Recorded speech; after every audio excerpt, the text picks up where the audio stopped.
Assalamualaikum warahmatullahi wabarakatuh. Anak-anakku semua kelas 8 yang saya cintai dan saya banggakan. Bagaimana kabarnya kalian semuanya?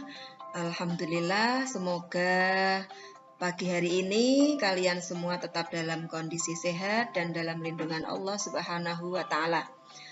Anak-anakku semua, pada kesempatan kali ini untuk proyek tema kewirausahaan pertemuan yang ketiga, kita akan mempelajari tentang mengenal makanan tradisional. Untuk itu, marilah kita awali bersama dengan berdoa menurut agama dan keyakinan kita masing-masing. Berdoa dipersilahkan. Terima kasih. Selanjutnya, untuk menambah semangat dalam belajar, kita ucapkan yel-yel SMP 5. SMP 5, cerdas bermartabat. Terima kasih. Nah, anak-anakku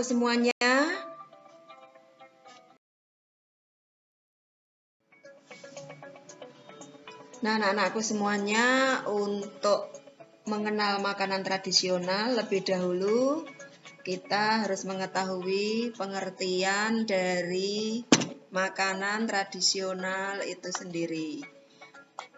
Makanan merupakan kebutuhan manusia untuk menunjang kelangsungan hidup yang berguna untuk pertumbuhan dan membangun sel tubuh, menjaga agar tetap sehat dan berfungsi sebagaimana mestinya.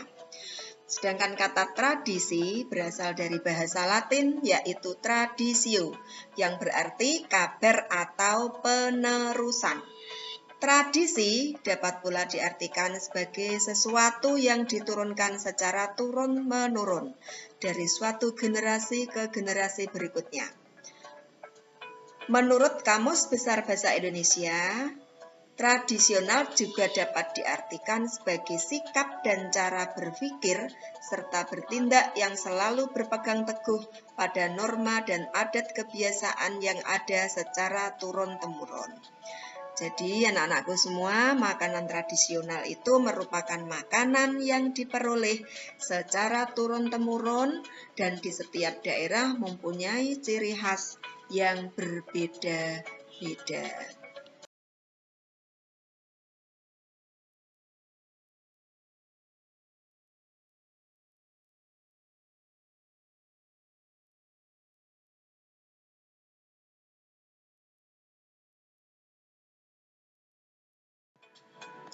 Selanjutnya anak-anakku semua, jenis makanan tradisional bisa kalian lihat di dalam PPT-nya Bu Farida itu bahwa makanan tradisional di Indonesia itu sangat banyak sekali macamnya.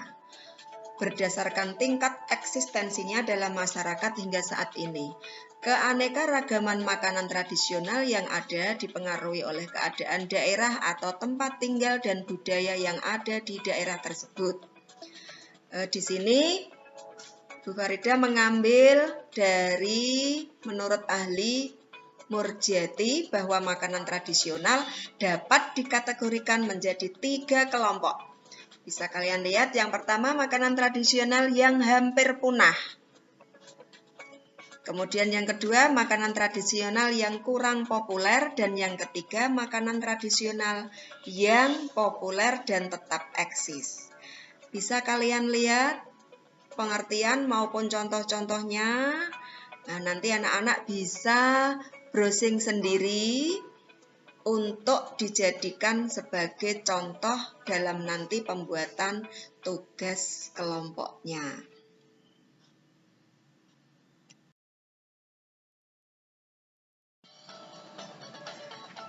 Selanjutnya anak-anakku semuanya, nah ini contoh-contoh makanan tradisional yang tadi sudah dikategorikan menjadi 3. Untuk yang pertama, contoh-contoh makanan tradisional yang hampir punah. Bisa kalian perhatikan di sini sudah ada contoh nama dan juga gambarnya. Bisa kalian perhatikan ada yang namanya entok-entok. Ini bisa kalian lihat, kemudian ada yang namanya hawuk-hawuk, ada cetot, ada walangan.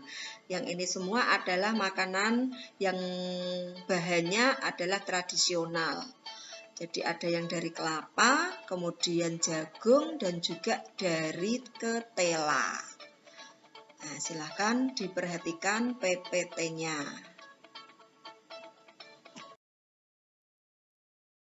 Kemudian yang kedua, ini juga bisa diperhatikan kalian contoh makanan yang kurang populer. Tadi artinya kurang populer bisa kalian lihat masih ada, tapi sudah tidak banyak diminati oleh masyarakat. Nih bisa kalian lihat. Ini juga makanan yang bahan dasarnya dari makanan tradisional, yaitu dari kelapa, dari ketela itu.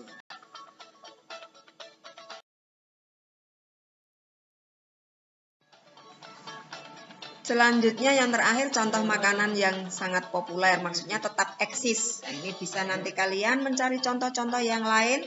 Di sini ditampilkan ada tiwul ayu, ada emping jagung, ada kue kipo ya. Nah, nantinya anak-anak besok kalau sudah pada pertemuan yang membahas tentang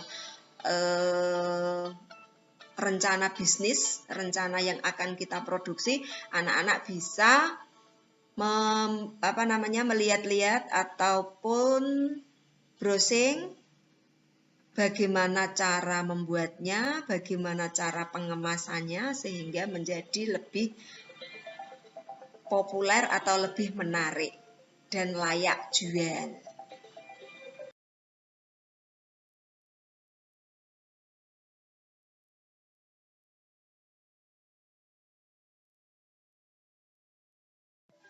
Selanjutnya anak-anakku semua, karakteristik atau ciri-ciri makanan tradisional ya di sini menurut Bapak Joko Sutanto, ciri makanan tradisional yaitu diolah menurut resep-resep makanan yang telah dikenal dan diterapkan secara turun-temurun dalam sistem sosial keluarga atau masyarakat yang bersangkutan.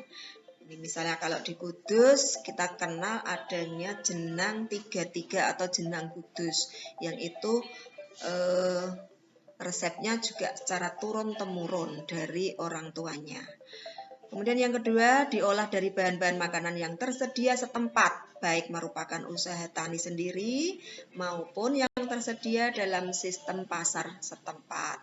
Yang ketiga, rasa dan tekstur makanan-makanan tersebut memenuhi selera anggota-anggotanya, khususnya keluarga yang bersangkutan. Nah, selanjutnya anak-anakku semuanya, untuk klasifikasi makanan tradisional menurut kegunaannya, di sini ada makanan sebagai lauk pauk, makanan sebagai cemilan, makanan sebagai oleh-oleh. Nah, nanti kalian dari sini carilah contoh dari ketiga klasifikasi tersebut, kemudian cari juga dari daerah mana khas makanan tersebut. Nanti bisa dikerjakan secara berkelompok.